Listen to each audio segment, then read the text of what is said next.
মাপ চাইতে হবে আল্লাহর কাছে খালেস দিল থেকে।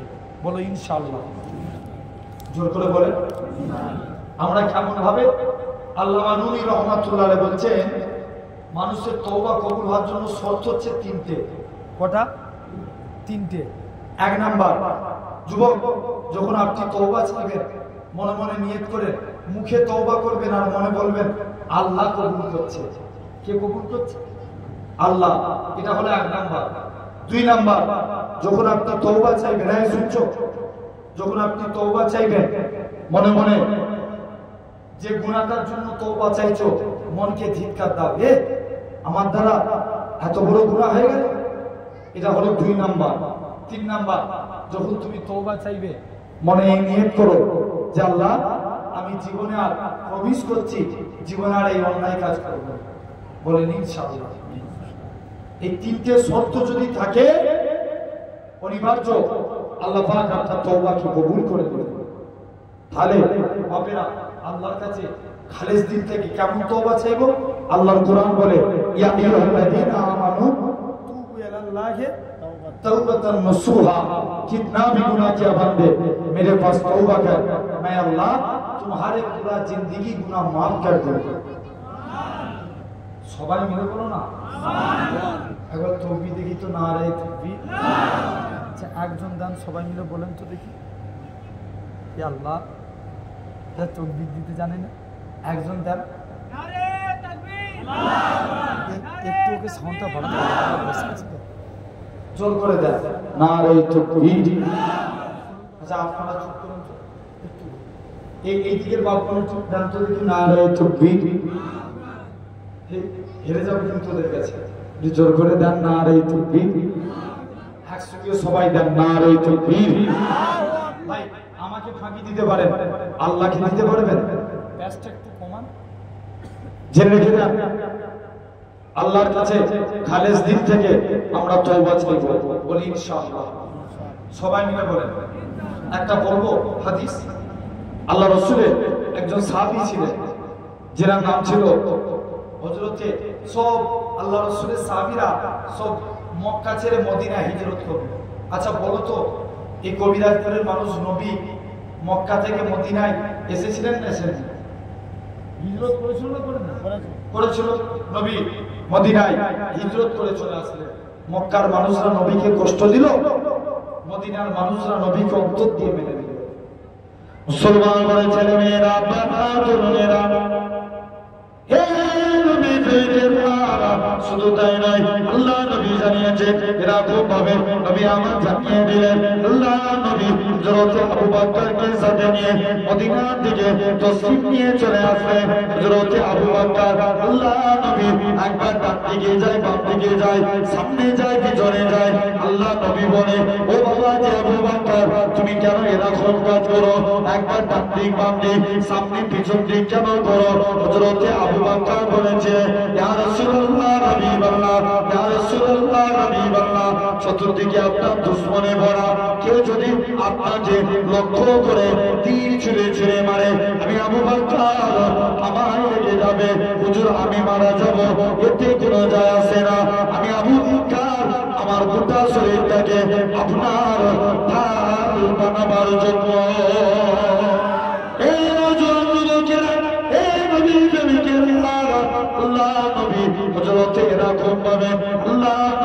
মদিনার দিকে তশরিফ নিয়ে চলে আসলেন।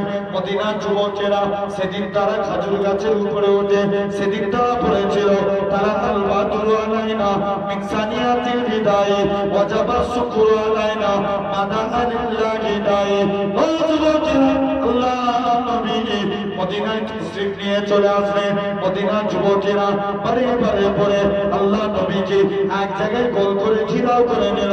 আল্লাহ নবী বলে এ মদিনার মানুষেরা তোমরা আমি নবী আমাকে কতটা ভালোবাসবে? মদিনার যুবকেরা, মদিনার তরুণেরা বলেছিল ও নবী মনে কষ্ট নেবেন না, যতক্ষণ আমাদের শরীরে জানটুকু বেঁচে থাকবে আপনার ক্ষতি হতে দেব না। যা আল্লাহ নবী মদিনায় চলে আসলেন। সাহাবারা সব মক্কা ছেড়ে কোথায় হিজরত করেছিলেন? মদিনায়। মদিনায় চলে আসছে একজন মক্কার সাহাবী, যিনার নাম ছিল সাইদ বিন আব্দুর রহমান। কি নাম বললাম? সাইদ বিন আব্দুর রহমান। মদিনার একজন সাহাবী ছিলেন, যিনার নাম ছিল সালাবা। কি নাম বললাম? সালাবা। দুজনে চুপ করে নবীর দরবারে এসে, এখন সাইদ বিন আব্দুর রহমান বলছে, হুজুর মক্কায় আর থাকতে পারিনি, হিজরত করে মদিনায় চলে এসেছি। আল্লাহ নবী সব খুব মনোযোগ দিয়ে শুনো। আমি এটা এজন্যই বলতে গেলাম এই কথাটা, এই হাদিসটা তুলে ধরছি, কারণ তওবা যদি দিল থেকে হয় আল্লাহ 100% কবুল করবে। জেনে রেখে না। সালাবা কি করলেন? আল্লাহ নবী বলছেন যাও। আল্লাহ নবী এক একজন মক্কার সাহাবীর সঙ্গে একটা মদিনার সাহাবীর ভাই ভাই সম্পর্ক করছে। কি সম্পর্ক? ভাই ভাই সম্পর্ক। আমরা মুসলমান পরস্পর কি ভাই ভাই, মুসলমান পরস্পর কি আমরা ভাই ভাই। জেনে রেখে না, বলেন না নালে ইসরায়েলি এই যারা ফিলিস্তিনবাসীদের আপনার ইসরায়েলরা যে মারছে, আচ্ছা ওদের সঙ্গে আমাদের কোনো রক্তের সম্পর্ক, কিন্তু আমাদের মনে দুঃখ হচ্ছে না, হয় না? কথা বলে না, হচ্ছে না, হয় না? তাহলে এটা ভাই ভাই সম্পর্ক। জেনে রেখে না ভাইরা বাপেরা, এরকম ভাবে সাইদ বিন আব্দুর রহমানের সঙ্গে সালাবার ভ্রাতৃত্ব বন্ধন করে দিলেন। সালাবা সাইদ বিন আব্দুর রহমান সালাবার বাড়িতে গেলেন। নিজের সাইদ বিন আব্দুর রহমানের সাথে গিয়েছিল তার স্ত্রী, কিছু টাকা পয়সা নিয়ে সালাবার কাছে চলে গেছে। সালাবা, যা খবর হয়েছে, তুমি আজকের দিনে তোমার কাছে এগুলো সব বিশ্বাস করে আমানত রেখে আমি নবীর দরবারে যাচ্ছি। তোমরা তো সবসময় নবীকে দেখো, আমরা তো সবসময় নবীকে দেখতে পারি না, তাই আজকের দিনে নবীর দরবারে যাচ্ছি। সালাবা বলছে ঠিক আছে ইনশাআল্লাহ তাই হবে। শুনছেন তো? মনোযোগ দিয়ে শুনবো কিন্তু। জেনে কিনা অসুবিধা হচ্ছে আপনাদের? এসেছে আপনাদের পীরের আওলাদ, খুশি না নারাজ? জোর করে বলে। তাহলে একটু তকবীর দেন তো। না রে তকবীর। মাঝে মাঝে তকবীর দিতে হয়, নাহলে ঝিমিয়ে যাবে, ঘুমিয়ে পড়বে, ঠিক কি না? এই রাত্রে ওয়াজ করা কঠিন ব্যাপার। জেনে রেখে দেন, 12টা পার হয়ে যাওয়া মানে, তথাপিও ভাই ইনশাআল্লাহ শুধু ধৈর্যের পরিচয় দেন। একটা একটা করে আপনাদের কাছে আলোচনা করব ইনশাআল্লাহ। সকলে বলি ইনশাআল্লাহ। জেনে রেখে দেন বাপ, তো এরকম ভাবে সালাবা কি করলেন? সাইদ বিন আব্দুর রহমান বলছে, ভাই সালাবা, আমি আজকের দিনে তোমার বাড়িতে আমার স্ত্রী টাকা পয়সা তোমার কাছে বিশ্বাস করে আমানত রেখে আমি নবীর দরবারে গেলাম। আচ্ছা বলো তো ভাই, শয়তান আছে না নাই? জোর করবো না, আছে তো? গভীর রাত হয়েছে, সালাবাকে শয়তান এসে পিন খাচ্ছে। সালাবা ওঠ, তোর পাশের বাড়িতে তোর ভাইয়ের স্ত্রী ঘুমাচ্ছে আর তুই একা পড়ে পড়ে ঘুমাচ্ছিস, যা খবর হয়েছে ওর। সালাবা ঘুম থেকে উঠে আপনার সাইদ বিন আব্দুর রহমান, শয়তান টোটাল কটা জানেন? শয়তান কটা বলো? কটা জানা নাই? আমাকে আমি জিজ্ঞেস করছি কোন এক জায়গায়, ভাই শয়তান কটা? বলছে ভাইজান 3টে। যে নাম বল? যে একজনের নাম ইবলিস, একজনের নাম তিবলিস, আর একজনের নাম খিবলিস। পুরো মিলিয়ে দিয়েছে। জেনে রেখে দেন। আর কাইয়ুমুজ্জামান বড় হুজুর কেবলা বলতেন, বাবা শয়তান হচ্ছে 4টে। 1 নম্বর মানুষ শয়তান, 2 নম্বর জিন শয়তান, 3 নম্বর ইবলিস শয়তান, 4 নম্বর মন শয়তান। এখন এরকম ভাবে ইবলিসের ধোঁকায় পড়ে সালাবা কি করলেন? আস্তে আস্তে করে সাইদ বিন আব্দুর রহমানের স্ত্রীর দরজাটা যে খুলেছে, সাইদ বিন আব্দুর রহমানের স্ত্রী বলে, সালাবা, তোমার অন্তরে কি আল্লাহর ভয় নাই? তোমার এই মাইকেল বলছে, এই বক্সটা একটু সাউন্ড দেওয়া যাবে না? এই বক্সে একটু সাউন্ড দেওয়া যাবে না? হালকা দিয়ে রাখো না, মানে বসে গেলে তো আর ওয়াজ করতে পারবো না, একটু দিয়ে রাখো না, অসুবিধা নেই, কষ্ট হচ্ছে আর কি, এই জন্য বলছি। জেনে রেখে দেন, তথাপিও সালাবা কি করলেন? আস্তে আস্তে করে আপনার যা সাইদ বিন আব্দুর রহমানের স্ত্রী বলেছে, তোমার অন্তর থেকে আল্লাহর ভয় উঠে গেল। সালাবা গভীর রাত্রে উঠে আপনার তিনি কি করলেন? চলে গেলেন। বলছে না, আমি আর এই মুখ কাউকে দেখাবো না। সালাবা কি করলেন? আস্তে আস্তে করে সাইদ বিন আব্দুর রহমানের স্ত্রী বাড়ি থেকে সালাবা নিজের বাড়ি থেকে পর্বতের চূড়ায় চলে গেলেন। মনটা খারাপ, সকাল হয়েছে। সাইদ বিন আব্দুর রহমান বাড়িতে এসে বলছে, সালাবা যা খবর হয়েছে তুমি আজকের দিনে বাড়ি ফিরে চলো। সালাবার এক মেয়ে ছিল যার নাম ছিল খামসানা। কি নাম বললাম? জোরে বলো। খামসানা। খামসানাকে কাছে ডেকে বলছে, খামসানা তুমি বাড়ি ফিরে চলো, যা হয়েছে তুমি আজকের দিনে আব্বা তুমি বাড়ি ফিরে চলো। সালাবা বলছে, না আমি অন্যায় করে ফেলেছি, এ মুখ আর কাউকে দেখাবো না। মুসলমান বলে ছেলে মেয়েরা, বাহাদুর মেয়েরা, এ নবী প্রেমিকের হযরতে সালাবা জোর করে কাঁদে। সালাবা কাঁদিয়া বলে, হযরতে খামসানা বলে, আব্বা জান আপনি বাড়ি ফিরে চলো। সাইদ বিন আব্দুর রহমান বলে, সালাবা যা খবর হয়েছে তুমি বাড়ি ফিরে চলো। সালাবা মুসইতে বলতে লাগে, না না না না, এটা মানা যাবে না, এটা মানা যাবে না। ও যুবকেরা, হযরতে সালাবা কাঁদিয়া বলে, খামসানাকে ডেকে বলে, এ মা খামসানা, আমি তোর আব্বা, তুই আজকের দিনে আমার গলায় দড়ি বেঁধে টেনে টেনে টেনে আল্লাহ নবীর বড় সাহাবী হযরতে আবু বকরের দরবারে নিয়েছো। আর কি শরমিন্দার কথা, বাপের গলায় দড়ি বেঁধে টেনে টেনে টেনে হযরতে আবু বকরের দরবারে নিয়ে গেলেন। হযরতে আবু বকর বলে, সালাবা কি হয়েছে বলো। সালাবা কাঁদে আর বলে, ভাই আবু বকর, আমি আমানতের মাল খেয়ানত করে ফেলেছি, জিনা করে ফেলেছি, আমার গুনাহটা কি আল্লাহ পাকের দরবারে মাফ হবে, তুমি এখান থেকে চলে যাও। সালাবা বলে, না না না না। আবু বকর বলে, বেরিয়ে যাও, বেরিয়ে যাও, তোমার গুনাহটা আল্লাহ পাকের দরবারে মাফ হবে কি এটা আমি সালাবা জানি না, এখান থেকে তুমি চলে যাও। ও যুবকেরা, সালাবা কাঁদে আর বলে, হযরতে ওমরের কাছে যায়, বাপের গলায় দড়ি বেঁধে টেনে টেনে টেনে আল্লাহ নবীর সাহাবী হযরতে ওমরে ফারুক রাদিয়াল্লাহু তাআলা আনহু হুজুরের দরবারে নিয়ে চলে যায়। হযরতে ওমর বলে, সালাবা কি হয়েছে বলো। সালাবা আস্তে আস্তে করে এরকম ভাবে হযরতে ওমর কাঁদে, এরকম ভাবে সালাবা কাঁদে আর বলে, ভাই ওমর রে, আমি আমানতের মাল খেয়ানত করে ফেলেছি, জিনা করে ফেলেছি, আমার গুনাহটা কি আল্লাহ পাকের দরবারে মাফ হবে, এই জন্য আমি কাঁদতেছি। হযরতে ওমরও তাড়িয়ে দিলেন। হযরতে সালাবা উসমানের কাছে যায়, তিনিও তাড়িয়ে দিলেন। হযরতে আলীর কাছে যায়, তিনিও তাড়িয়ে দিলেন। মনে বড় আশা ছিল, আল্লাহ পাক নবীর দরবারে যাব, আল্লাহ নবী যদি তাড়িয়ে দেয় এই মুখখানা আমি আর কাউকে দেখাবো না। ও যুবকেরা, ও মুরব্বি বাপেরা, সালাবা কেঁদে কেঁদে আল্লাহ নবীর বাপের গলায় দড়ি খানা বেঁধে খামসানা টেনে টেনে আল্লাহ নবী সাহাবী হযরতে সালাবার দরবারে সালাবাজি আল্লাহ নবীর দরবারে নিয়ে যায়। সালাবা কাঁদে আর বলে, ইয়া রাসূলুল্লাহ, হাবিবাল্লাহ, আল্লাহ নবী বলে, ও বাবা সালাবা, কি আমি অন্যায় করেছো বলো। সালাবা কাঁদে আর বলে, ইয়া রাসূলুল্লাহ, হাবিবাল্লাহ, হুজুর আমি আমানতের মাল খেয়ানত করে ফেলেছি, আমি জিনা করে ফেলেছি, আমার গুনাহটা কি আল্লাহ পাকের দরবারে মাফ হবে। সালাবা কাঁদে আর বলে, আল্লাহ নবী বলে, বাবা সালাবা বেরিয়ে যাও, বেরিয়ে যাও, তোমার গুনাহটা আল্লাহ পাকের দরবারে মাফ হবে কি এটা আমি নবী জানি না, তুমি এখান থেকে চলে যাও।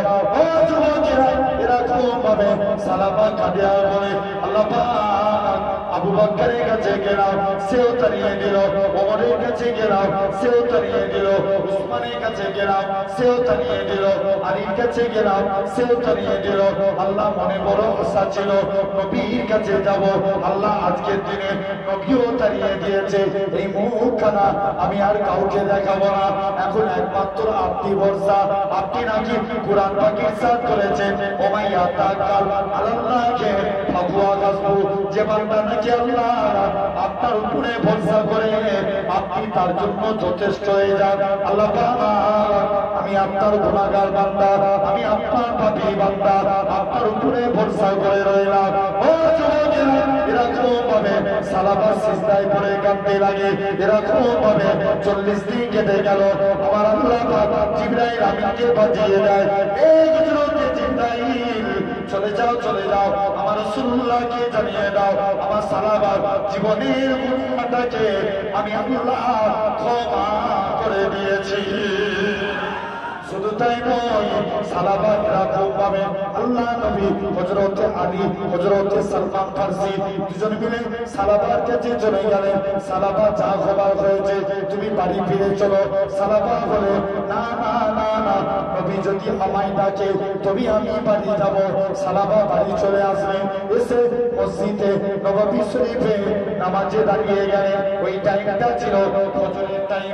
আল্লাহ নবী নামাজ পড়তে পড়তে বলে, কাফাবিল মউতে, তোমরা মরণের কথা বেশি বেশি করে স্মরণ করো। সাহাবা ইন্তেকাল হয়ে গেলেন।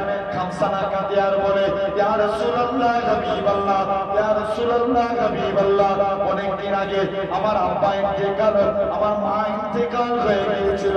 আমার বাপ্তা একমাত্র আমার সম্বল। আজকে দিনে আমার বাপ্তা ইন্তেকাল হয়ে গেল, আমার তো কেউ নাই। আল্লাহ নবী বলে, খামসানা রে, কেঁদো না কেঁদো না, আমি রাসূলুল্লাহ জানিয়ে দিলাম আমি নবী হলাম তোমার পিতা। এ বাবা খামসানা, কেঁদো না কেঁদো না। সাহাবার কবরের দিকে তাকিয়ে আল্লাহ নবী একবার কাঁদতে লাগে, আবার গুটি গুটি পায়ে হেঁটে হেঁটে আসে। আল্লাহ নবী সাহাবীরা বলতে লাগে, ইয়া রাসূলুল্লাহ হাবিবাল্লাহ, ইয়া রাসূলুল্লাহ হাবিবাল্লাহ, হুজুর আজকের দিনে সাহাবার কবরের দিকে তাকিয়ে কেন কাঁদতেছিলেন? আল্লাহ নবী বলেছিলেন, ও বাবা সাহাবীরা, শুনে রেখে দাও, আমার সাহাবাকে দুনিয়ার মানুষ তাড়িয়ে দিয়েছে, কিন্তু আমার আল্লাহ পাক আমার সাহাবার কবরটাকে বেহেশতের গোলাপের বাগান বানিয়ে দিয়েছে। তবে ইয়া রাসূলুল্লাহ হাবিবাল্লাহ, সাহাবার কবরটাকে আমার আল্লাহ সাহাবার জানাজাতে এত মালায়েকা ফেরেশতা নাযিল করেছিল, যাদেরকে লাভ লেগে যাবে বলে আমি রাসূলুল্লাহ আজকে দিনে গুটি গুটি পায়ে হেঁটে হেঁটে আসছিলাম। তাহলে ভাবে, আমরাও যদি দিল থেকে আল্লাহর কাছে তওবা করি, আল্লাহ মাফ করবে, বলেন ইনশাআল্লাহ। হবে তো নাকি? আল্লাহ কবুল করে, বলেন আল্লাহ।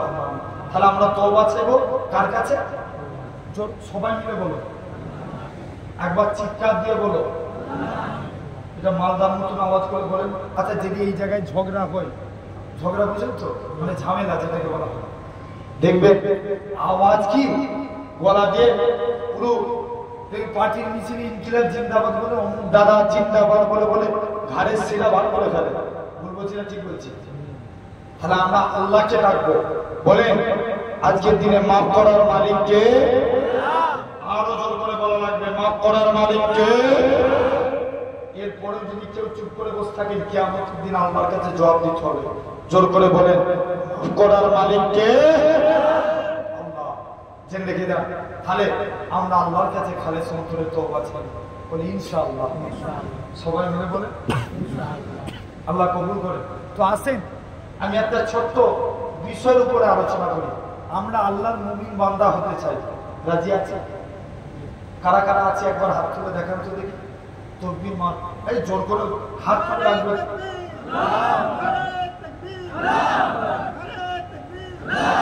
আমি হাত তুলতে বলছি, গুনাহ হবে?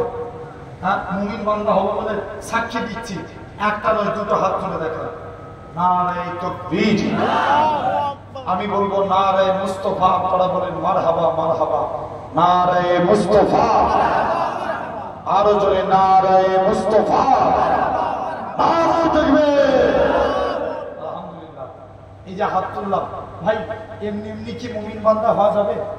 জোর করে বলো, হওয়া যাবে না। মুমিন বান্দা হতে গেলে ফার্স্ট কাজ, আল্লাহ রাসূল বলছে তোমাদেরকে নামাজ পড়তে হবে। আমি যত জায়গায় যাই নামাজের কথা বলি, আপনাদেরকেও বলবো, শুনবেন তো? নামাজ পড়ার দরকার আছে না নাই? জোর করে বলেন, মাস্ট বি ইম্পর্টেন্ট, নামাজ পড়তেই হবে। আচ্ছা বলো তো ভাই, এই সমাজে শিক্ষার হার বাড়ছে না কমছে? যোগ্যতা কমছে, শিক্ষার হার বাড়ছে। তুমি দেখো, আগেকার যুগে 5 পাস আর এখনের গ্রাজুয়েট পাস দুজনের সমতুল্য। ভুল বলছি না ঠিক বলছি?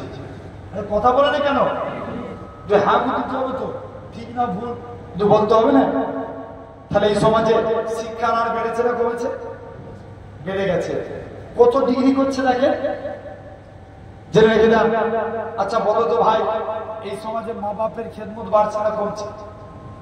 হ্যাঁ, কমছে না? অনেক কমে গেছে।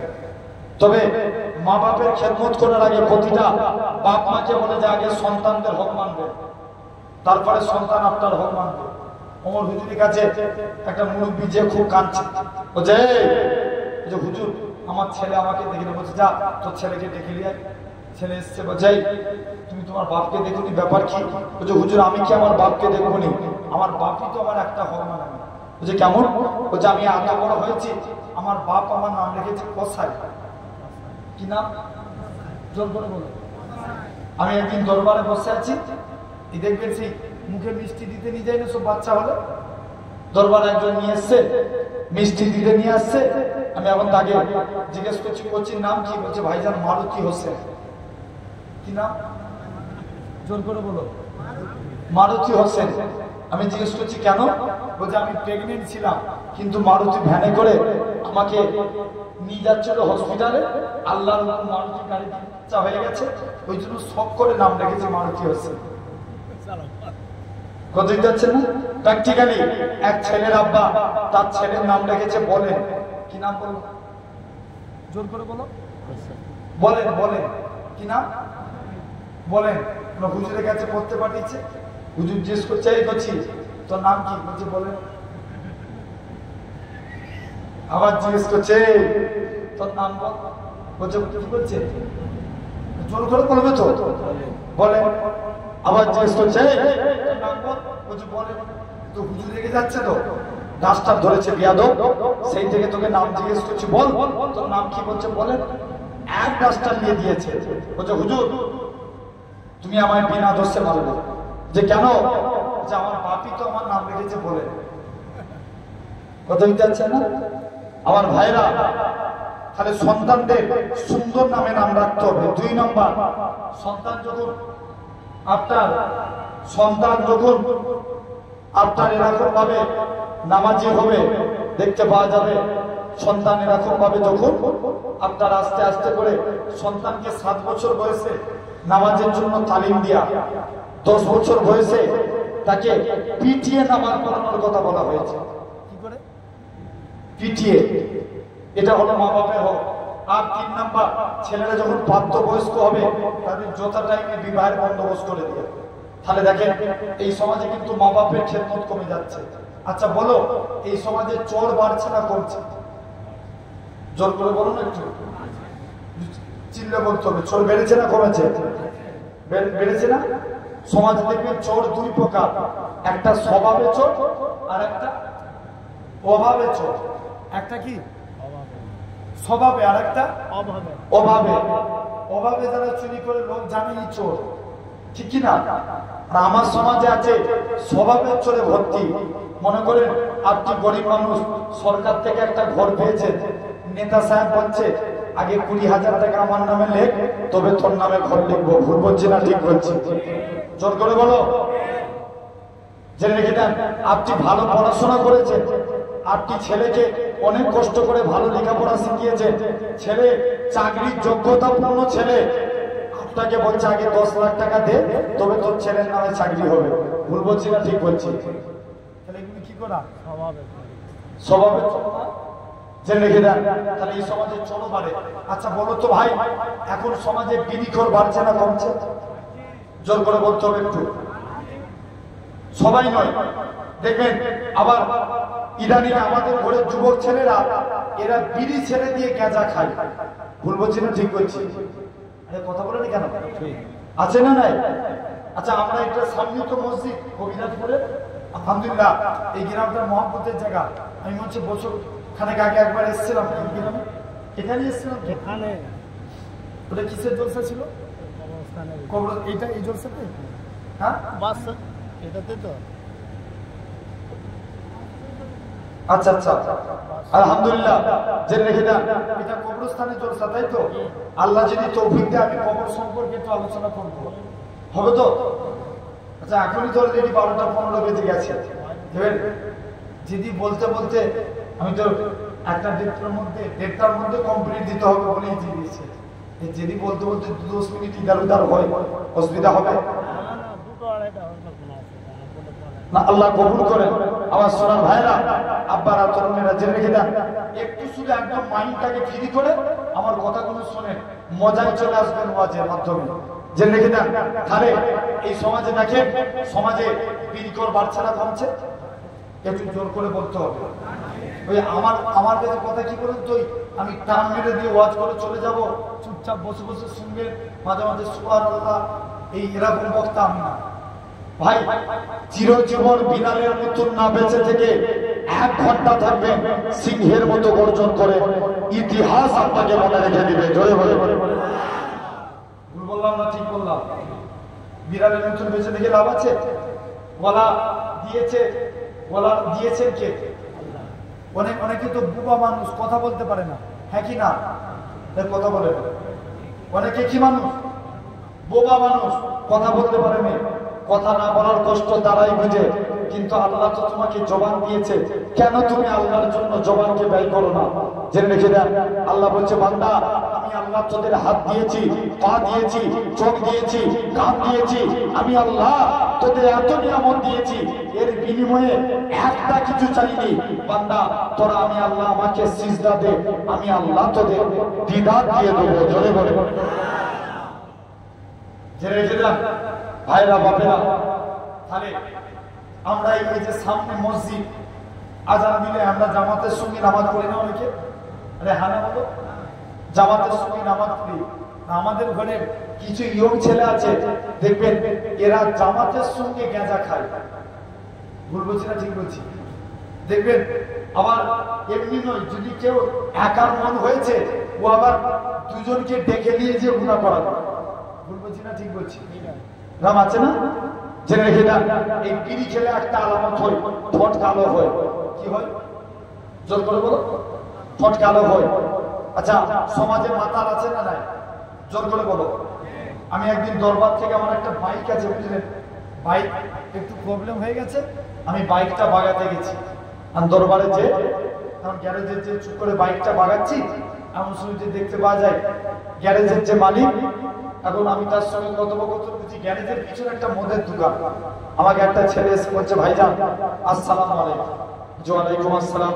বলছে ভাইজান আপনি আমায় কিছু টাকা দান করেন। আমি লক্ষ্য মদ কিনে এনে পকেটের মধ্যে ঢুকিয়ে আমাকে এসে সালাম দিচ্ছে। আমি পকেটে হাতও দিয়ে দিয়েছি দান করবো বলে। আমি জিজ্ঞেস করছি, তুই কি নিয়ে যাচ্ছিস? বলছে ভাইজান আল্লাহর কসম আমি মদ খাইনি, বিয়ার খাচ্ছি। কি খাইনি? মদ খাইনি, কিন্তু খাচ্ছে কি? বিয়ার। শরিয়াতের মশলা কোথায় যাবে? জেনে রেখে দেন আমার ভাইরা, এই সমাজে মাতাল দেখবেন মদ খেলে একটা আলামত হয়, চোখ লাল হয়ে যায়। আচ্ছা, এই সমাজে লটারি কল বাড়ে না কোন? জোর করে বলো। লটারি কাটা বুঝেন তো? দেখবেন আমাদের সমাজে এখন মানুষ এমন হয়ে গেছে, বাংলাদেশ হচ্ছে একটা নিউজে দেখছিলাম, মুসলমানদের লোক মদের দোকান করে হুজুরকে নিয়ে গেছে দোয়া চাইতে। কাকে নিয়ে গেছে? জোরে বলো। কি করতে নিয়ে গেছে? কথা বলে না, দোয়া চাইতে। হুজুরও যাচ্ছে, আমি একটু দোয়া চাই, তো আমার পকেট পুঁজি হবে। হুজুর দোয়া চাই, চাল্লা আমার ভাই অনেক কষ্ট করে দোকান করে, চাল্লা তুমি এর দোকানে বরকত দাও। আছে না নাই?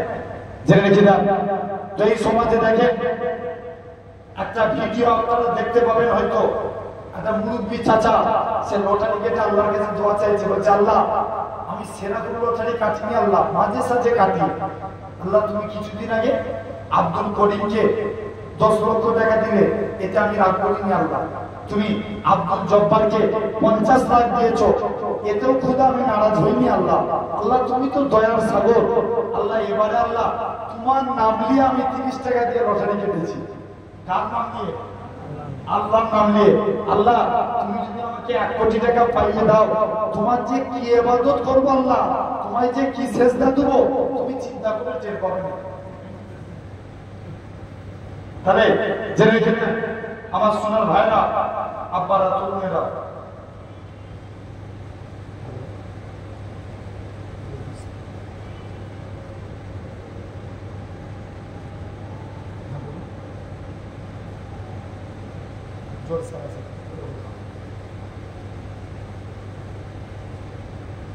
একবার দরুদ শরীফ আল্লাহুম্মা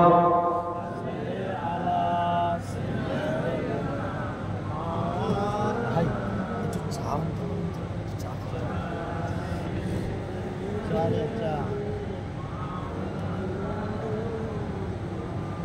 तुमसे रेते बसर हो या नूरे खुदा हो तुम आंखें देखी हो जो बोले ना सुभान अरे अल्लाह मानदार ছেলেরা আল্লাহ সকল পাগলের মতো मोहब्बत করে আর একটু জোরে হয় না সুবহানাল্লাহ तुमसे रेते बसर हो या नूरे खुदा हो तुम आंखें देखी हो या नबी तुम आंखें देखी हो तुमसे रेते बसर हो या नूरे खुदा हो तुम आंखें देखी हो या नबी तुम आंखें देखी हो कुरान भी तुम्हारा खुद मदह सरा हो तुम आंखें देखी हो या नबी तुम आंखें देखी हो जिब्रील बोले एक तारा देखा जिब्रील बोले एक तारा देखा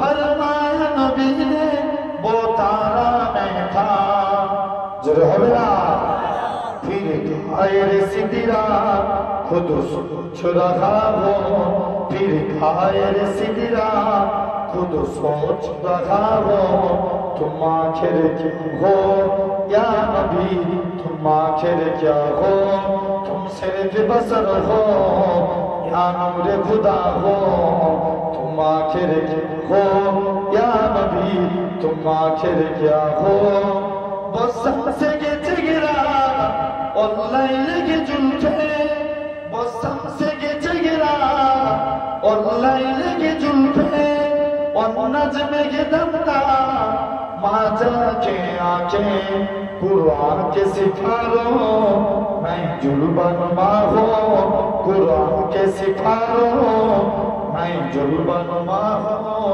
तुम आखिर क्या हो या नबी तुम आखिर क्या हो तुम सिर्फ बसर हो या नूरे खुदा हो तुम आखिर क्या हो या नबी तुम आखिर क्या हो हर समत वो जागे हर कल्ब में पिन्हा हर समत वो जागे हर कल्ब में पिन्हा हैरत नजर गए और अगले परेशान तुम मंजिल हो या मंजिल का पता हो जोरे बोलबे ना आरो चिल्ले हलो ना तुम मंजिल हो या मंजिल का पता हो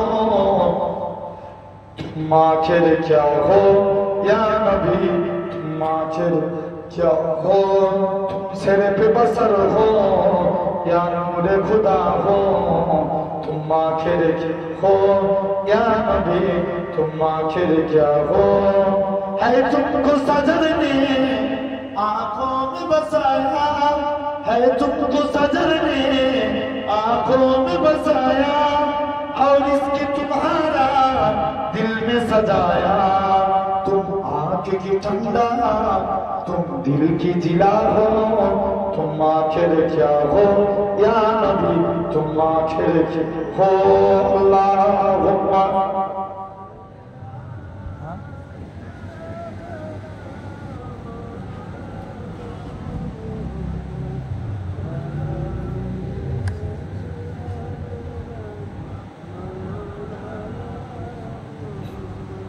চারটে মিনিট আপনাদের কাছে শুধু চা খাবো অসুবিধা আছে অসুবিধা নাই তো ইনশাআল্লাহ ভাই ঢালছি তার আগে আচ্ছা লক্ষ তারার মাঝে তুমি একটি তারা যার লাগে পাগলে বড় সন্ধারা আলোক রশ্মিতে যার হয় উজালা আলোক রশ্মিতে যার হয় উজালা তিনি আমার কামলিওয়ালা কামলিওয়ালা জোরে বলবে না আরো জোরে হয় না তিনি আমার কামলিওয়ালা কামলিওয়ালা আকুল পৃথিবী যার পরশ লাগে ফুল পাখি যার প্রেমে অনুরাগী যে ফুলের সৌরভে মন তারা যে ফুলের সৌরভে মন তারা তিনি আমার কামলিওয়ালা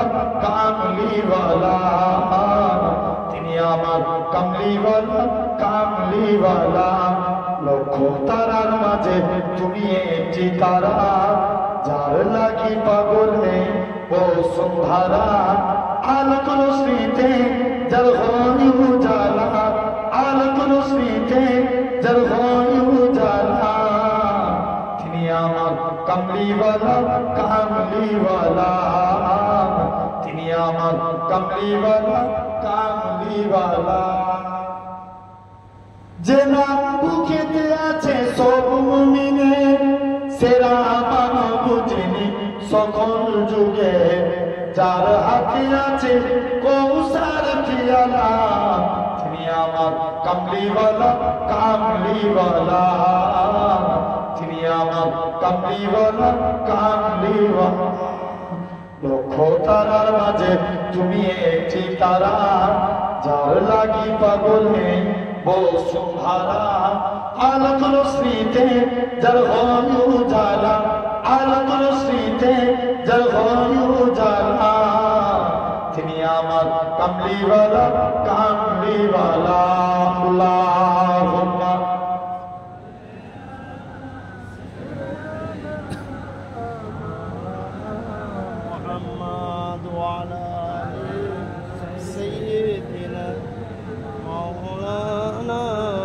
দুজকে করেন লা ইলাহা লা ইলাহা ইল্লাল্লাহ লা ইলাহা ইল্লাল্লাহ মুহাম্মাদুর রাসূলুল্লাহ আল্লাহুম্মা সাল্লি আলা সাইয়্যিদিনা মাওলানা মুহাম্মদ ওয়া আলা আলি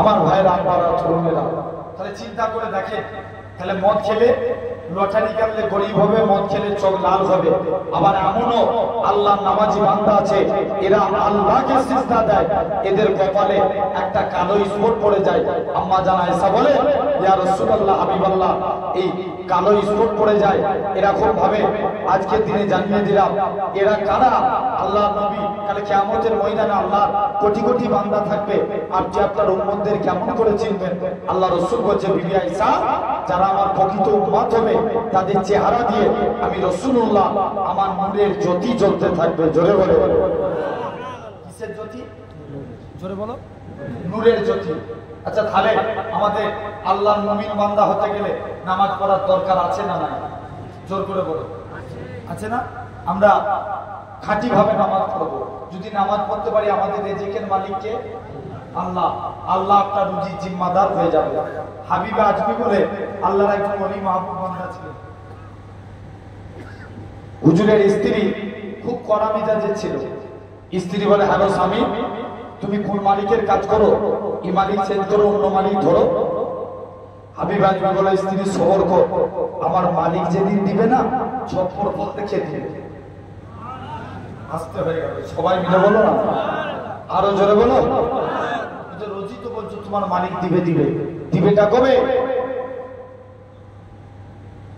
আর টাকা না নিয়ে ঘর ঢুকলে ঘরই ঢুকতে দিব হুজুর কাজ করতেন কি জঙ্গলে বসে বসে আল্লাহকে সিজদা দিতে সারাদিন আল্লাহর কাছে সিজদা দিয়ে আল্লাহর কাছে দুটো হাত পেতে আল্লাহ কোনদিন তোমার কাছে কিছু চাইনি স্ত্রীর মনে আশা কিছু বুঝি জিম্মাদার হয়ে যাবে মুসলমান করে ছেলে মেয়েরা বাহাদুর মেয়েরা এই নবী প্রেমিকের হযরতে হাবিব আজমি রহমাতুল্লাহ আলাইহি হুজুর আমার বাড়ি থেকে চলে গেলেন হুজুরের লক্ষ্য পড়ে গেল হুজুরের বাড়িতে মেহমানদারি হয় হাবিব আজমি চিন্তার মধ্যে পড়ে যায় আল্লাহ পাক আমি ভুল করেছি অন্য মানুষের বাড়িতে চলে এসেছি আমি কার বাড়িতে এসেছি আরেকটু আগিয়ে গেলেন জেনে দেখে নাকি হুজুরের স্ত্রী রাতে গুছা গুছা টাকা আছে হুজুরের স্ত্রী বলে ও আমার স্বামী তুমি যে মালিকের কাজ করো তোমার মালিকটা কেমন নয় তোমার মালিকটা বড় দয়ালু দুইটা লোক পাঠিয়েছিল চাল ডাল আটা দিয়ে বলে গেছে বিবাহকে বলে দিবে সে যেন তার মালিকের আরো বেশি বেশি করে কাজ করে তার মালিকটা কেমন নয় দোয়া করে দিয়ে যাবে ও যুবকেরা ও বান্দা যারা মানুষেরা শুনে গেলেন হযরতে হাবিব আজমি বলে, ও আমার স্ত্রী শুনে রেখে দাও, আমি যে মালিকের কাজ করে আমার মালিকটা দুনিয়ার কোনো মালিক নয়, আমার প্রভুটা দুনিয়ার কোনো প্রভু নয়, আমার মালিক হলো আমার মালিকের মালিক রাজা বিরাজ আমার আল্লাহ পাক। আমি আমার আল্লাহর হুকুম মানি। কে রুজি পাঠায়? জোর সবাই জোর করে বলো, কে রুজি পাঠায়? আল্লাহ। আমি আবারও বলছি, হয়তো আর বেশিক্ষণ আপনাদের কাছে নাই, কিন্তু তারপরেও বলছি, যতটুকু থাকবে জেনে রাখবেন। 500 টাকা, 500 টাকা আর দিই, কবরে কিছু আছে। 50 টাকা দিল, 500 টাকা 50 টাকা দিয়েছে, 500 টাকা দিবেন আমার একটা ভাই। নিয়ত করলেন আল্লাহ মাহিবার রহমান চাটা 6 হয়ে গেছে না আছে তা দিচ্ছি আপনার কারণে। জেনে রেখে দেন। তথাপিও এটা হলো 1 নাম্বার। 2 নাম্বার, আমরা যদি আল্লাহর মুমিন বান্দা হতে চাই, রাসূলুল্লাহকে ভালোবাসতে হবে। বলেন ইনশাআল্লাহ। ভালোবাসতে রাজি আছি? রাজি আছি। আর একবার কষ্ট দিয়ে হাত তুলে দেখাও তো দেখি, নবীর জন্য কারা কারা জান দিতে রাজি আছেন? নারায়ে তাকবীর, নারায়ে মুস্তাফা, মারহাবা মারহাবা, নারায়ে মুস্তাফা। নবীর জন্য জান দিতে পারবো তো? আচ্ছা বলো তো ভাই, চাকরি আগে না ডিউটি আগে? আগে চাকরি না আগে ডিউটি? আগে চাকরি, তারপরে ডিউটি। চাকরি না পেলে ডিউটি করতে পারবো? আগে নেতা চিনতে হবে, তারপরে আমল। তাহলে আগে আমরা নবীকে ভালোবাসবো। বলি ইনশাআল্লাহ। সবাই মিলে বলেন। আচ্ছা, এই হাত তুললি কি, হাত তুললি কি নবীর ভালোবাসা হয়ে যাবে? এই জন্য বলো। আরে আমার সঙ্গে একটু হ্যাঁ হতে তো। হাত তুললি কি নবীর ভালোবাসা হয়ে যাবে? নবীকে ভালোবাসতে গেলে নবী বলছেন, মান আব্বা সুন্নতি, যে আমার সুন্নতকে ভালোবাসলো, ফাঁকা দাহাব্বানি, সে আমি নবী আমাকে ভালোবেসে নিল। জোরে বলে, আরো জোরে হয় না? ওমান আহাব্বানি, যে আমি নবী আমায় ভালোবাসলো, কান আমায় ফিল জান্নাত, আমি রাসূল কথা দিলাম তাকে জান্নাতে না নিয়ে যে আমি নবী আল্লাহর দয়ার জান্নাতে যাব না। জোরে বলে।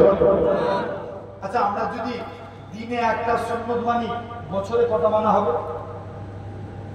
365। আচ্ছা, মাসে যদি একটা মানি, বছরে? জোর করে বলো। বছরে 12টা। মাসে একটা সুন্নত মানবো। বলি ইনশাআল্লাহ। জোর করে বলো। কটা সুন্নত মানবো মাসে? একটা। মাসে একটা সুন্নত মানে জেনে রেখে যান। 1 নাম্বার, আমরা মাসে একটা সুন্নত মানবো। ভাই, আমরা সবাই ভাত খাই না? হ্যাঁ কি না? যখন ভাত খাবে আজকের দিন থেকে নিয়ত করে নেন, যুবক পুরো মনে নিয়ত করে নেন। যখন ভাত খাবে মনে মনে নিয়ত করে যে মায়ের কাছে যাবো। মাকে যে বলবেন, যাদের বিয়ে হয়নি, মাকে যে বলবেন, মা তুমি আমাকে যখন ভাত দিবে, দস্তরখান বিছিয়ে ভাত দিবে। কি বিছিয়ে? জোর করে বলো। দস্তরখান। যাদের বিয়ে হয়ে গেছে, স্ত্রীকে যে বলো, স্ত্রী আমাকে দস্তরখান বিছাও, না হলে আমি ভাত খাবো না।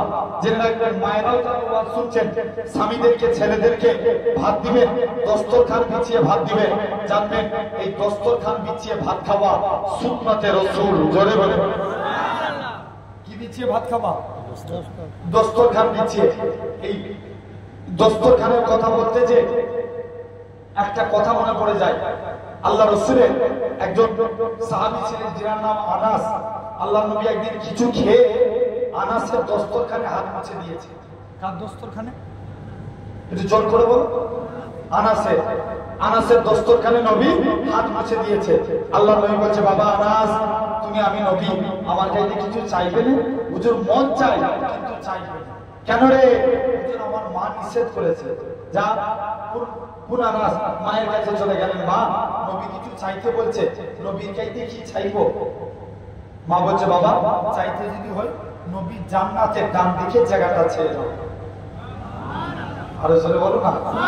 মা ডান দিক না পেলে বাম দিকটা নিবে। মুসলমান বলে, ছেলে মেয়েরা, বোনেরা, এই নবীর জমিকে হযরতে আনাস রাদিয়াল্লাহু তাআলা আনহু হুজুর আমার দৌড়ে চলে গেলেন। আল্লাহ নবী সাহাবী হযরতে আনাস আল্লাহ নবীর দরবারে যায়। ইয়া রাসূলুল্লাহ, হাবিবাল্লাহ, আল্লাহ জান্নাতে আপনার ডান দিকে জায়গা চাই। আল্লাহ নবী বলে, ও বাবা আনাস, এটা মানা যাবে না। বাবা ডান দিক, এটা মানা যাবে না। হুজুর বাম দিকটা যান, এটাও দেয়া যাবে না, বাবা অন্য কিছু চাও। হযরতে আনাস বলে, ইয়া রাসূলুল্লাহ, ইয়া হাবিবাল্লাহ, আল্লাহ জান্নাতে আপনার সামনের দিকে যাওয়াটা চায়। ও যুবকেরা, আল্লাহ নবী কি জানিয়েছিলেন? ও বাবা আনাস, মনে কষ্ট লিওনি বাবা, মনে দুঃখ লিওনি, আমি রাসূলুল্লাহ জানিয়ে দিলাম, আল্লাহ জান্নাতে সামনের দিকে জায়গাটা আমি নবী তোমার জন্য রেখে দিয়েছি। কোন দিকে জায়গা? সামনের জায়গা। সেই আনাস বলেন, আমি দস্তরখান যখনই ময়লা হতো আগুনে ফেলতাম। আচ্ছা, কাপড় আগুনে ফেললে কি হবে? পুড়ে যাবে।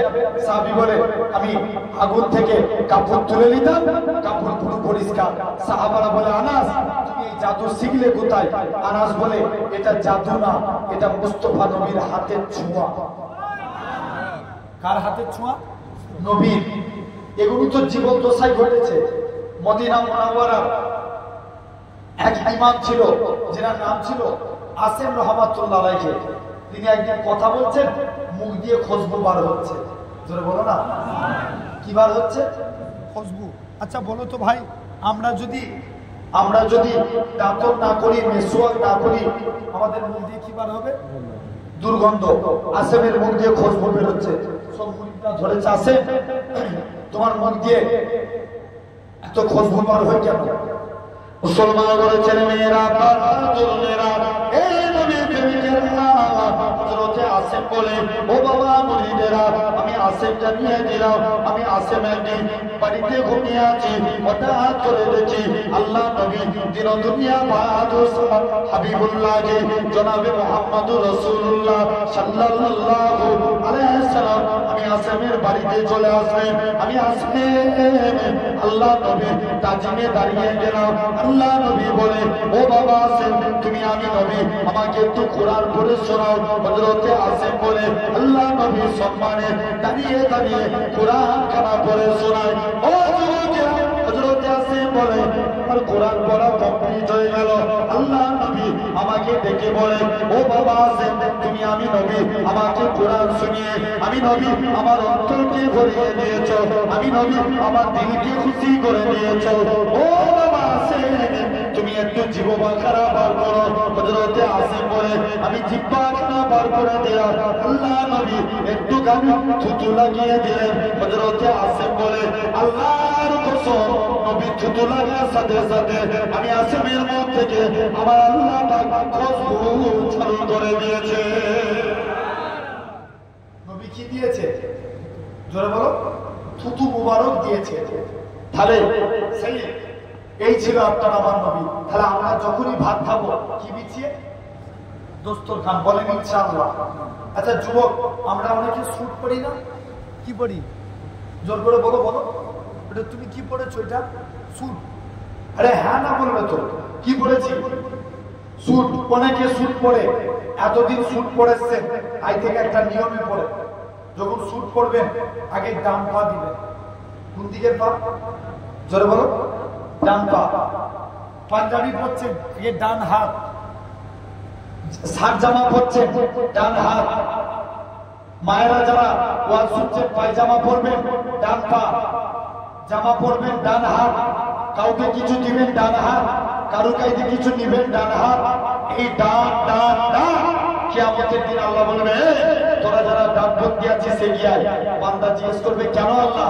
আল্লাহ বলবে, যা, আমার মুস্তাফা রাইট সাইডকে ভালোবাসতো, তোরা যদি আমি নবী আমার সুন্নত, এই আমার রাসূলের সুন্নত মেনেছিস, আমি আল্লাহ তোদের নাজাত দিয়ে দিলাম। জোরে বলে।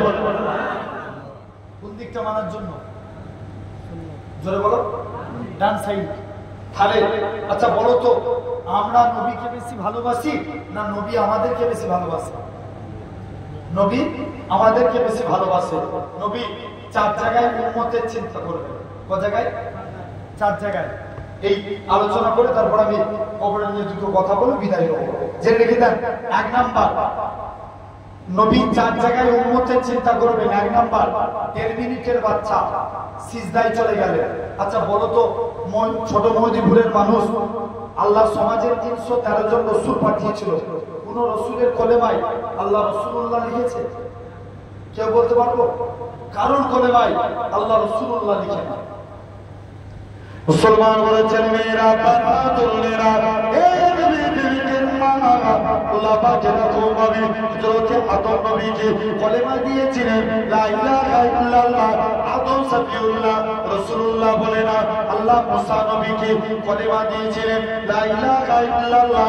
মুসা কালিমুল্লাহ রাসূলুল্লাহ বলে না আল্লাহ ঈসা নবীকে কলেমা দিয়েছিলেন লা ইলাহা ইল্লাল্লাহ। ঈসা রূহুল্লাহ রাসূলুল্লাহ বলে না আল্লাহ এরকম ভাবে দাউদ নবীকে কলেমা দিয়েছিলেন লা ইলাহা ইল্লাল্লাহ। দাউদ খলিফাতুল্লাহ রাসূলুল্লাহ বলে না হে নওজোয়ান যুবকেরা আল্লাহ পাক আপনার আমার নবী কত মাকাম জানা দিয়েছে। আপনার আমার নবী কলেমা দিয়েছে লা ইলাহা ইল্লাল্লাহ মুহাম্মাদুর রাসূলুল্লাহ। শুধু তাই নয় এরকম ভাবে গোটা কোরআন শরীফ তন্ন করে দেখেন আল্লাহ তামাম নবীকে নাম ধরে ধরে ডেকেছে। হযরত মুসা নবীকে ইয়া মুসা বলে ডেকেছে, সুলাইমান নবীকে সুলাইমান নবী বলে ডেকেছে, দাউদ নবীকে দাউদ নবী বলে ডেকেছে, ঈসা নবীকে ঈসা নবী বলে ডেকেছে। আল্লাহ তাআলা আমার নবী নাম ধরে ডাকে না, আপনারা আমার নবীকে ইয়াসিন তোহা মুজাম্মিল মুদাসসির বলে ডেকেছে। আল্লাহ নবী 1.5 মিনিটের বাচ্চা হুজুর আমার সিজদায় চলে গেলেন, কি জানো মুখ থেকে বিড়বিড় করে বলে আম্মা জান আমি না বলতে লাগে আমি কান্না মুখের কাছে নিয়ে চলে গেলাম। আমার শিশু পুত্রের মুখ থেকে একটাই কথা বাইর হয় ইয়া রাব্বি হাবিবি ইয়া উম্মতি। কাদের চিন্তা করলেন জোরে বলো? উম্মতের চিন্তা। এটা কটা আলোচনা হলো? একটা। 2 নম্বর, নবী যখন 1.5 মিনিটের আপনার আজরাইল ফেরেশতা যখন নবীর জান কবজ করতে এসেছে, আল্লাহ নবী বলছে আজরাইল যেন মনে হচ্ছে উহুদ পাহাড়টাকে তুমি আমার বুকে চাপিয়ে দিয়েছো। আজরাইল বলছে ইয়া রাসূলুল্লাহ আপনার মতন এত আসানির সহিত আমি কারুর জান কবজ করব না। আল্লাহ নবী বলছে আজরাইল তুমি আমায় সান্ত্বনা দিচ্ছ, যাও আজরাইল বুকে হাত রাখো। আজরাইল আল্লাহ নবী বলছে আজরাইল যাও, তাহলে আমার উম্মতরা কত বুড়ো হবে, কত জয়ীফ হবে, কত বাচ্চা হবে, এদের কত কষ্ট হবে। আজরাইল যাও, আমার সারা উম্মতের কষ্ট আমি মুহাম্মদ সাল্লাল্লাহু আলাইহি ওয়াসাল্লাম আমার বুকের মধ্যে দিয়ে দাও। জোরে বলে কটা আলোচনা হলো? 2টো। 3 নাম্বার, নবীকে যখন কবর থেকে তোলা হবে। আচ্ছা বলো তো কবিরাজপুরের মানুষ এখন আমরা দরুদ পড়ি কার উপরে? আমরা কি চিরজীবন বাঁচবো? এই জোর করে বলো না। আমরা চিরজীবন বাঁচবো না, মারা যাব।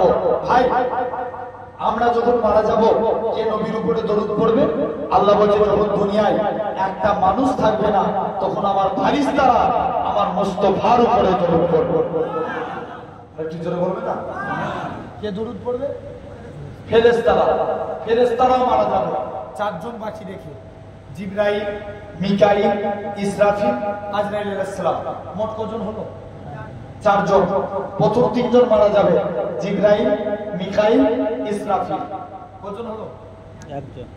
1 জন বাকি রয়েছে।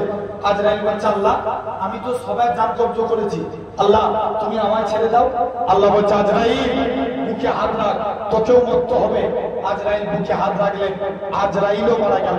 4 জনই শেষ। আল্লাহ বলছে কে দরুদ পড়বে? আল্লাহ বলছে যখন দুনিয়ায় মানুষ থাকবে না, জিন থাকবে না, ফেরেশতা থাকবে না, যখন কেউ আমার হাবিবের উপরে দরুদ পড়ার থাকবে না, তখন আমি আল্লাহ একা আমার হাবিবের উপরে দরুদ পড়ব। জোরে বলবে না? কে দরুদ পড়বে?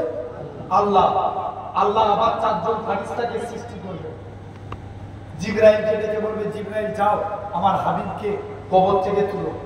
জিবরাইল বলবে আল্লাহ আমি একটু আগে মারা গিয়েছিলাম না, নবীর কবর কোথায় ভুলে গেছি। কে বলবে? জিবরাইল বলবে। আল্লাহ বলবে জিবরাইল যা তুই মাটিকে জিজ্ঞেস কর, এই মাটি নবীর কবর কোথায়?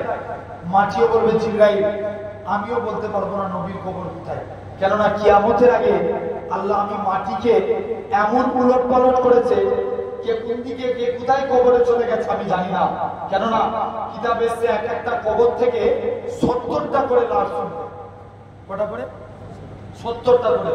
হয়তো আপনারা জানেনই না, আপনাদের কবরস্থানে দেখবেন মাঝে মাঝে যখন কবর কমপ্লিট হয়ে যায় তখন মাটি ফেলে উঁচু করে আবার কবর ভরাট করে দেয় না, আবার দেখবেন ওই সারি সারি দিয়ে আবার কবর দিতে থাকে। ভুল বলছি না ঠিক বলছি?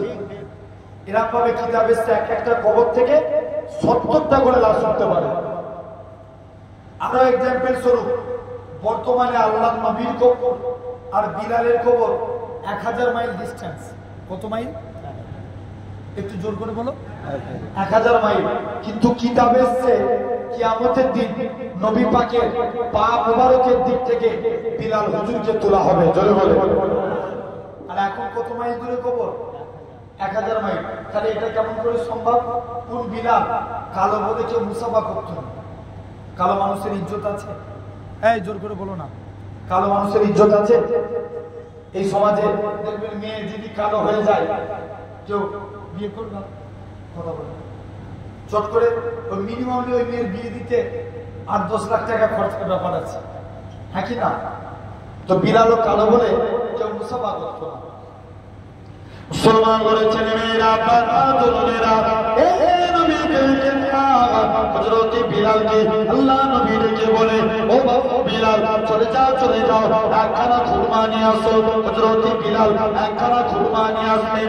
আল্লাহ নবী বলে, বাবা বিলাল, তুমি অর্ধেক খুরমা খাও, বাকি অর্ধেক খুরমা খানা আমি নবী আমার জন্য রেখে দাও। হযরতে বিলাল অর্ধেক খুরমা খেয়ে নিয়ে বাকি অর্ধেক খুরমা খানা আল্লাহ নবীর জন্য রেখে দিলেন।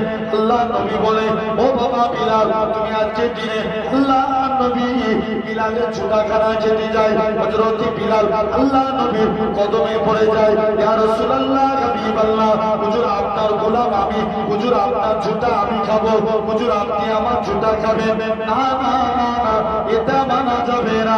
ও যুবকেরা, আল্লাহ নবী বিলালের ছোটাখানাকে সাহাবাদিওকে প্রমাণ করে দিয়েছিল, আমি রাসূলুল্লাহ আমার কালো বিলালকে কতটাই না মহব্বত করে থাকি। ওই বিলালের কথা বলি, আমার রাসূলুল্লাহ যখন কাবা শরীফটা পুনর্নির্মাণ করলেন, আমার রাসূলুল্লাহ হযরতে বিলালকে কাবার সাথে তুলে নিও। হযরতে বিলাল বলতে লাগে, ইয়া রাসূলুল্লাহ, হাবিবাল্লাহ, কখনো কাবার দিক থেকে মদিনার দিকে মুখ করে আযান দিয়েছি, কখনো মদিনা শরীফ থেকে কাবার দিকে মুখ করে আযান দিয়েছি, কখনো বাইতুল মুকাদ্দাসের দিকে মুখ করে আযান দিয়েছি। ইয়া রাসূলুল্লাহ, হাবিবাল্লাহ, হুজুর আজকে আপনি আমি বিলালকে কাবার সাথে তুলে নিয়েছেন, আমি কোন দিকে ফিরে আযান দেব? আমার রাসূলুল্লাহ কি বলেছিলেন, এ হযরতে বিলাল, তুমি কি আমি নবী আমায় দেখতে পাচ্ছ না? আমার দিকে ফিরে আযান দাও। আমার রাসূলুল্লাহ কাবা বানিয়েছে। কি বানিয়েছে? কি আওয়াজ বিরাট জেনে রেখে দেন। তাহলে ভাইরা, সেই মাটিও বলতে পারবে না। কিতাব এসছে নবীর কবরের ভিতর থেকে নূর বার হতে থাকবে। জোরে বলবে না? আরো চিনলে হয় না? আমাদের সমাজে এরকম কিছু টেরামার কাছে নবীকে নূর বলতে অস্বীকার করে। ভুল বলছি না ঠিক বলছি? এই জোরে বলা আছে না? বলে আমরাও মানুষ, নবী আমাদের মতন মানুষ। ভাই, আমরা ঘেমে গেলে কি বের হয়? গন্ধ বার হয়। আর নবী ঘেমে গেলে নবীর মুখ থেকে ঘাম থেকে সাহাবারা নবীর ঘামগুলিকে বোতলের মধ্যে তুলে আতর হিসাবে ব্যবহার করত। আরো জোরে বলবে না? আম্মাজান খাদিজাতুল কুবরা বলে, আমার নবী হীরা গুহায় ইবাদত করে একটা পাহাড়িয়া জঙ্গলি সাপ ফনা তুলেছে। আমি খাদিজা আল্লাহু আকবার বলে চিৎকার দিয়ে উঠি, চোখটা খুলে দেখি ওই সাপটা দুলা দিয়ে আমার মানের নবীকে হাওয়া করছে। জোরে বলে। আর যারা বলে নবী আমাদের নতুন মানুষ, বেশি ওকে সাপের মুখের কাছে পাঠাবে, ওকে হাত ছবি ছবি করে দেবে, ঠিক কি না? জেনে রেখে দেন। যখন নবীকে কবর থেকে তোলা হবে, নবী কবর থেকে উঠি বলবে, জিবরাইল, আমার উম্মতরা কোথায়? জিবরাইল বলবে, হুজুর এখনো আপনার উম্মতদের তোলা হয়নি। আল্লাহ নবীর মন খারাপ। জিবরাইল আল্লাহর কাছে চলে যাবে, আল্লাহ আপনার হাবিবের মন খারাপ। আল্লাহ বলবে, জিবরাইল যা, আমার হাবিবকে চিন্তা করতে মানা কর, কারণ আমি আল্লাহ আমার হাবিবের 70,000 উম্মতকে আমি আল্লাহ বিনা হিসাবে নাজাত দিয়ে দিই। কত হাজার? 70,000 নবীর এরপরেও মন ভরে না। আল্লাহ নবী বলে জিবরাইল যাও না আল্লাহর কাছে আরেকটু বাড়িয়ে নিয়ে এসো। জিবরাইল আমিন আল্লাহর কাছে চলে যাবে, আল্লাহ আরেকটু বাড়াও না আল্লাহ। আল্লাহ আপনার হাবিব বাড়াতে বলছে, আল্লাহ বলবে যা জিবরাইল ওই 70,000-এর এক একজন 70,000 করে নাজাতে নিয়ে যাবে। যার পরিধি হবো একসঙ্গে 4,90,00,000 মানুষ বিনা হিসাবে জান্নাতি হবে। কটি? 4 কোটি কত লাখ? 90 লাখ। তাহলে এটা হলো 3 নাম্বার। আর 4র্থ নাম্বার, কিয়ামতের দিন নবী উম্মতের চিন্তা করবে। দেখতে পাওয়া যাবে পূর্বের সমস্ত নবীর উম্মতের চেহারা আগুনে পুড়ে পুড়ে কালো হয়ে যাবে, তাদের হাতে আগুনের বেড়ি পড়াবে, পায়ে আগুনের চেন, গলায় আগুনের শিকল, এরকম ভাবে। কিন্তু আমার আপনার নবীর উম্মতের চেহারা আগুনে পুড়ে কালো হবে না, এদের হাতে আগুনের বেড়ি পড়াবে না, পায়ে চেন দেওয়া হবে না, গলায় শিকল দিবে না। মালিক ফারিস্তা জিজ্ঞেস করবে, আল্লাহ এরা কারা? আল্লাহ বলবে, মালিক চুপ কর, এরা আমার হাবিবের উম্মত। জোরে বলে। তাহলে ভাবতে হবে কিয়ামতের দিন জাহান্নামের দিকে একটা চেয়ার, জান্নাতের দিকে দুটো। জাহান্নামের দিকে কটা? কথা বলে না। জাহান্নামের দিকে আর জান্নাতের দিকে দুটা। নবী জিজ্ঞেস করবে, জিবরাইল এই চেয়ার কাদের? মুসলমান ঘরের ছেলে মেয়েরা, তরুণেরা, এই নবী হযরত জিবরাইল আমিন বলবে, ইয়া রাসূলুল্লাহ, হাবিবাল্লাহ, জাহান্নামের দিকে চেয়ারটা হলো এটা আপনার জন্য, আর জান্নাতের দিকে, কারণ আপনার উম্মতগণ যখন জাহান্নামের দিকে নিয়ে যাওয়া হবে, আপনি আপনার উম্মতগণকে আল্লাহ জাহান্নামের দিক থেকে আল্লাহ জান্নাতের দিকে নিয়ে যাবে। আর জান্নাতের দিকে একটা চেয়ার, যেটা হলো এরকম ভাবে জান্নাতের দিকে 2টা চেয়ার আপনার 2টো নাতির জন্য, কেননা আপনার 2টো নাতি আপনার উম্মতগুলোকে ওয়েলকাম জানিয়ে আল্লাহ জান্নাতে প্রবেশ করাবে। তাহলে ভাবতে হবে এই 4 জায়গায় নবী উম্মতের চিন্তা করবে। বলেন ইনশাআল্লাহ আমরা আল্লাহর মুমিন বান্দা হতে চাই। 1 নম্বর নামাজ পড়বো, 2 নম্বর নবীকে ভালোবাসবো। তো আসেন, আমি বলেছিলাম যে একটু কবর সম্পর্কে কাজ করবো, যা অনেক টাইম হয়ে গেছে। কারণ আমি পুরো ডিটেলসে যদি আল্লাহ কখনো নেয় এই কবরস্থান সম্পর্কে দেখবেন আমি একটা 2 ঘন্টা লাগবে মিনিমাম। পুরো টোটাল কিভাবে আমরা কবরে যাব এবং কি আমল করলে কবর থেকে রেহাই পাবো, এগুলো জানার দরকার আছে না? জোর করে বলে। আজকে আমার ভাইয়েরা, বিশেষ করে একদম বাচ্চা ইয়ং ছেলেরা এই মাহফিলটা দিয়েছে, হ্যাঁ কি না? জেনে গেলাম আল্লাহ এই যুবকদের কবুল করে, আল্লাহ যেন এই গ্রামে রহমত বিলি দেন, আল্লাহ এই মাহফিলকে কবুল করে তারা কবরবাসীদের কবরটাকে আল্লাহ জান্নাতুল ফেরদাউস নসিব করে দেন। বলেন আল্লাহুম্মা আমিন। জেনে গেলাম আমার সোনার ভাইরা, আপনারা তরুণেরা, আজকে ভাবতে হবে কবর, যে রাখবেন কবর কারোর জন্য ভয়ানক, আবার কারোর জন্য কবর রহমত, কারোর জন্য গজব, কারোর জন্য রহমত। কথা বল, কারোর জন্য গজব, আবার কারোর জন্য রহমত। যদি আমল ঠিক করে যায় জানবেন কবরটা তার জন্য রহমত। আমল যদি না করে যায়, কথা বলেন, কবর কি হবে? গজব।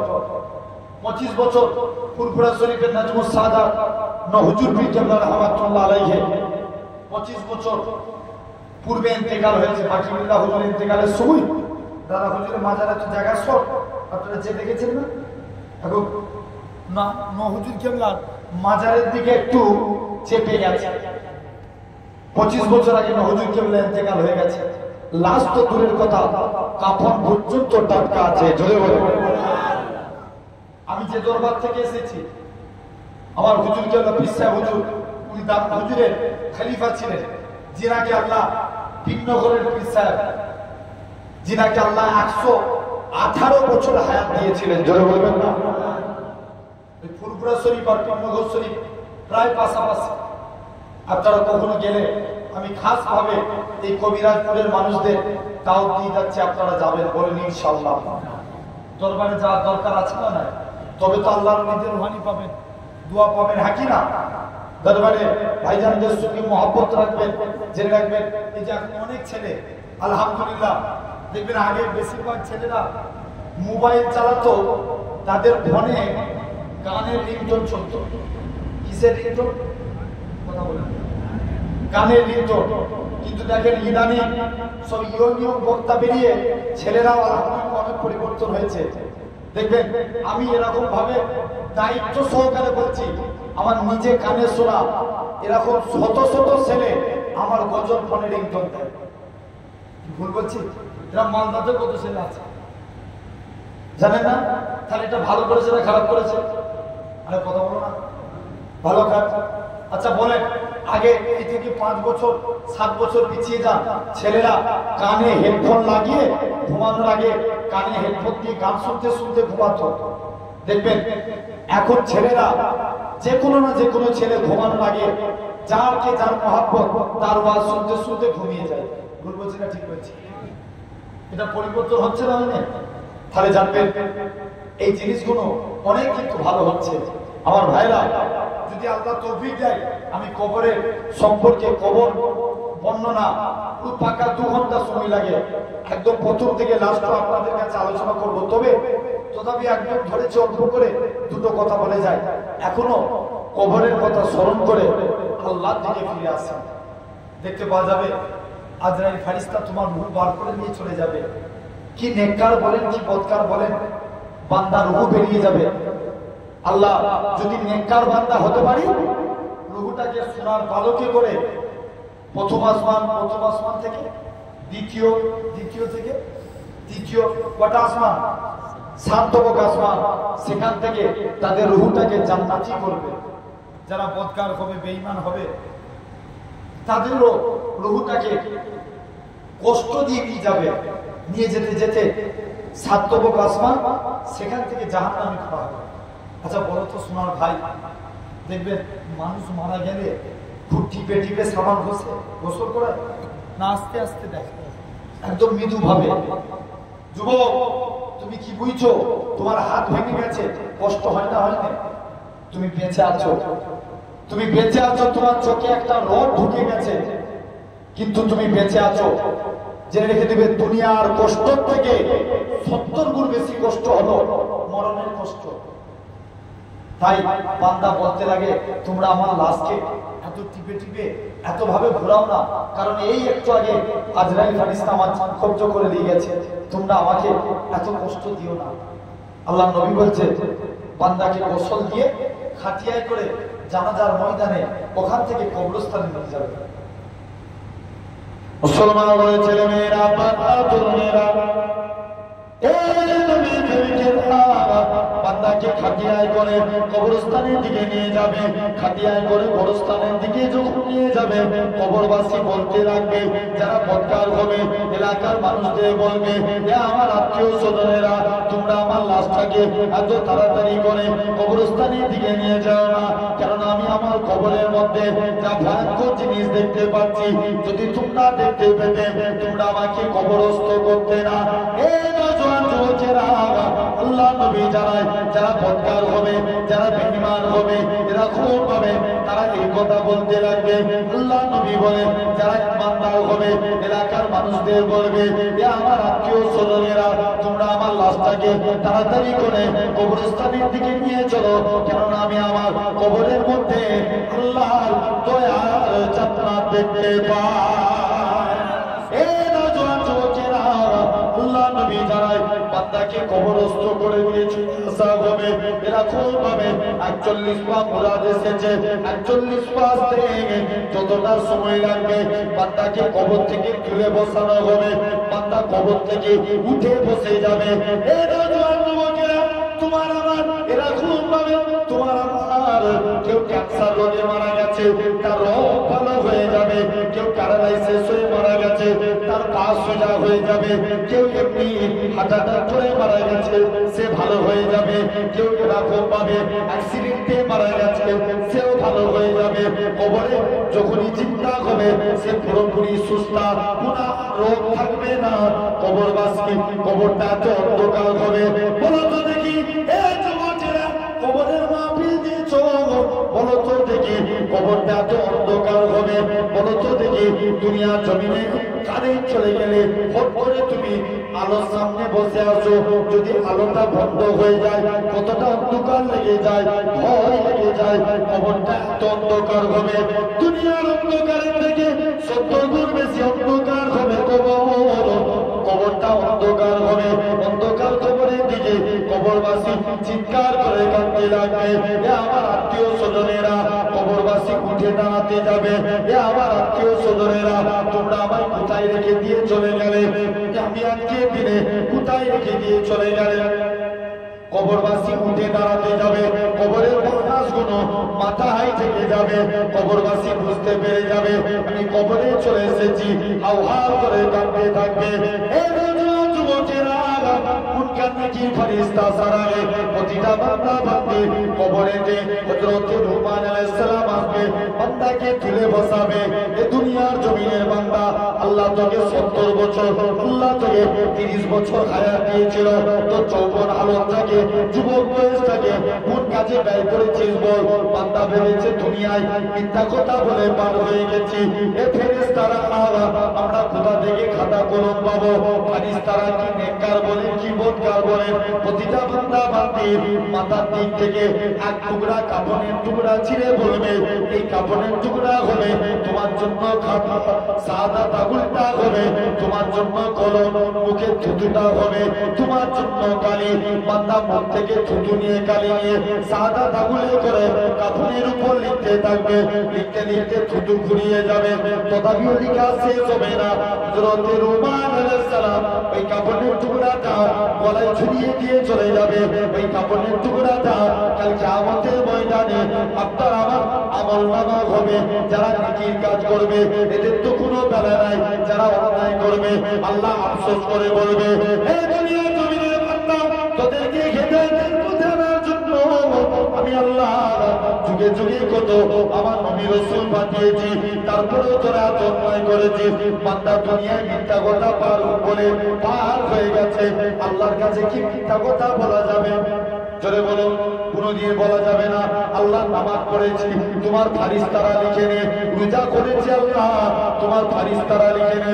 আল্লাহ বলবে খাতা কলমে, তবে আজকের দিনে হিসাব দে। এ নওজোয়ান যুবকেরা, তুমি আমি কি বলে হিসাব দেবো? তোমার আমার হাত সাক্ষী দিতে রাখবে। আল্লাহ পাক এই হাত দিয়ে তোমার বান্দাটা কখনো মানুষের সাহায্য করে না, মানুষের উপর জুলুম করেছে, তোমার আমার চোখ সাক্ষী দিতে রাখবে। আল্লাহ পাক এই চোখ দিয়ে আপনার বান্দাটা কখনো ভালো জিনিসকে লক্ষ্য করে না, সবসময় বাজে জিনিসকে লক্ষ্য করেছে, আপনার আমার কান সাক্ষী দিবে। আল্লাহ পাক এই কান দিয়ে আপনার বান্দাটা আল্লাহ পাক এরকম ভাবে গান বাজনা শুনে কাটিয়েছে, কোরআনের কথা শুনে না, হাদিসের কথা শুনে না। হে নওজোয়ান যুবকেরা, এরকম ভাবে আপনার আমার পা সাক্ষী দিবে। আল্লাহ পাক এই পা দিয়ে আপনার বান্দাটা মসজিদে দিয়ে যায় না, মাদ্রাসা দিয়ে যায় না, তিনি মাহফিলে গিয়ে বসে না, প্রতিটা অঙ্গ প্রত্যঙ্গ আপনার আমার বিরুদ্ধে সাক্ষী দিবে। আমার আল্লাহ জানাবে সাতটা আপনি বান্দাকে জাহান্নামে করে দাও, বান্দাটা ঝরঝর করে কাঁদবে। আল্লাহ পাক এই মাংসপিণ্ড শরীরে জাহান্নামের কষ্ট আল্লাহ আমি সহ্য করতে পারবো না। আল্লাহ পাকের ফেরেশতারা, আমি অন্যায় করেছি ঠিকই কথা, আমি গুনাহ করেছি ঠিকই কথা, তবে আজকের দিনে জানিয়ে দিলাম আল্লাহ পাকের ফেরেশতারা তোমরা আমাকে ছেড়ে দাও। আজকের দিনে জানিয়ে দিলাম আল্লাহ পাক যদি আজকের দিনেতে আমাকে ছেড়ে দেয়, আল্লাহ সাক্ষাৎ দিয়ে আমার বান্দা সত্য কথা বলেছে, এটা যদি আল্লাহ কবুল করে নেয়, কাল কিয়ামতের ময়দানে এরকম ভাবে আল্লাহর উপরে ভরসা করে রইলাম, এই কথাখানা বলেছে আল্লাহর কাছে বান্দা খানা গেলে আমার আল্লাহ বলতে লাগে ভাই আমার বান্দারে তুমি সত্য কথা বলেছ, চলে যাও বান্দা চলে যাও, আমি আল্লাহ তোমার জীবনের গুনাহটাকে ক্ষমা করে দিয়ে আমি আল্লাহ তোকে আমার রহমতে দয়ার জান্নাত দিয়ে দিলাম। যা আমি আল্লাহ তোকে জান্নাত দিলাম। তাহলে এই কবর থেকে কবরে গেলে কটা সওয়াল করা হবে? জোর করে বলো। আগুন কটা দেখছো? 3টে। মান রাব্বুকা, তোমার রবকে। অনেকে দেবদেবীর পূজা করে, আমরা আমাদের রবকে রব্বি এই কথা বলেন, সাক্ষী দিচ্ছি না, কবরে যেতে হবে না, হবে না? জোর করে বলো রাব্বি আল্লাহ, আমাদের রব আল্লাহ, দ্বীনি ইসলাম, দ্বীন হলো ইসলাম, আর নবী মুহাম্মদ সাল্লাল্লাহু আলাইহি ওয়াসাল্লাম। যখন এই তিনটে উত্তর দেব, তার কবরটা নাজাত। আর উত্তর যদি না দিতে পারি, জানবে তার কবর নাজাত মিলবে না। তাহলে সেই কবরকে স্মরণ করে, নবী বলছে কাফাতুল মউতে, আজকে যেহেতু কবরকে স্মরণ করে এই মাহফিল দিয়েছে, এই কবরে আযাব থেকে বাঁচতে গেলে রাসূল বলছেন তোমরা টোটাল 8টা আমল করবে। কটা? জোর করে বলো। আল্লাহ যদি কখনো তৌফিক দেয়, এই 8টা বিষয়ের উপরে ডিসকাস আলোচনা করব ইনশাআল্লাহ। যদি আমরা পালন করে যেতে পারি, কবরে আযাব থেকে আল্লাহ আমাদের হেফাজত করবেন। আল্লাহ কবুল করেন। ভাই অলরেডি 1:10 বাইতে যাচ্ছে, অনেকক্ষণ আলোচনা করলাম, এমনি তাই আমার প্রায় 2 ঘন্টার কাছাকাছি আমার হয়েই গেল।